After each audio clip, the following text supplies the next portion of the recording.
Hello, അല്പം വൈകിയാണെങ്കിലും ഞാനും പൊട്ടിച്ചു കേട്ടോ എൻ്റെ വീട്ടിലെ കൊക്കോ ഫ്രൂട്ട്. മുമ്പൊരു വീഡിയോയിൽ ഇതിൻ്റെ മരം ഞാൻ നിങ്ങൾക്ക് കാണിച്ചു തന്നിട്ടുണ്ടായിരുന്നു. പക്ഷെ അന്ന് എനിക്ക് അത് പൊട്ടിക്കാനുള്ള ടൈം ഇല്ലായിരുന്നു. പക്ഷെ ഇപ്പോൾ ഒത്തിരി ലേറ്റ് ആയിപ്പോയി. അതുകൊണ്ട് തന്നെ ഞാൻ പൊട്ടിച്ച കൊക്കോ എല്ലാം നല്ല അതിൻ്റെ ഉള്ളിലെ സീഡെല്ലാം നല്ല ഡ്രൈ ആയി പോയിട്ടുണ്ടായിരുന്നു. ഇതിന്റെ പുറം കാണുമ്പോൾ തോന്നും ഇത് ഇനി ആവാനുണ്ട് എന്ന്. പക്ഷെ ഇത് നന്നായിട്ട് ഇത് വിളഞ്ഞിട്ടുണ്ട്. കാരണം ഇത് ഞാനും കരുതി ഇത് കുറച്ചുകൂടെ വിളയട്ടെ എന്നും പറഞ്ഞ് നിർത്തിയതാണ്. പക്ഷേ ഇത് പൊട്ടിച്ചപ്പോൾ ഉണ്ടല്ലോ, ഇപ്പോഴത്തെ നമ്മുടെ നല്ല ചൂടല്ലേ പുറത്ത്, ചൂട് കാരണം ഇതിലെ ജലാംശം മുഴുവനും പോയിട്ടുണ്ടായിരുന്നു. ഇത് നല്ല ജ്യൂസി ആയിട്ട് ഇരിക്കുമ്പോഴേ അതിനുള്ളിൽ ആ പുളിയും മധുരവും ഒക്കെ ആയിട്ട് നമുക്ക് കഴിക്കാൻ നല്ല ടേസ്റ്റ് ഉണ്ടാവും. അല്ലെങ്കിൽ പിന്നെ ഇത് നമുക്ക് ഉണക്കി നമ്മളെന്താ കൊക്കോ പൗഡർ ആയിട്ട് എടുക്കണം, എങ്കിൽ കുഴപ്പമില്ല. അപ്പം ഞാൻ ആദ്യം പൊട്ടിച്ചതും ഡ്രൈ ആയിരുന്നു, വീണ്ടും പൊട്ടിച്ചത് ഡ്രൈ ആയിരുന്നു.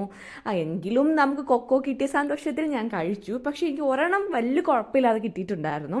അപ്പോൾ നിങ്ങളും അതൊന്ന് ശ്രദ്ധിച്ചേരാം. കാരണം കൊക്കോ കഴിക്കാൻ വേണ്ടി പിച്ചുന്നവരാണെങ്കിൽ ഒരുപാട് പഴുക്കാൻ വേണ്ടി നിർത്തണ്ട, അതൊരു കഴിക്കാൻ ഒരു സുഖം ഉണ്ടാവില്ല. ഇതിനെ ഇനി കൊക്കോ പൗഡർ ആക്കാനാണ് എൻ്റെ ഉദ്ദേശം. അപ്പം അതിൻ്റെ വീഡിയോ എടുക്കുവാണെങ്കിൽ ഞാൻ നിങ്ങളെ കാണിച്ചു തരാം. അപ്പോൾ ബൈ.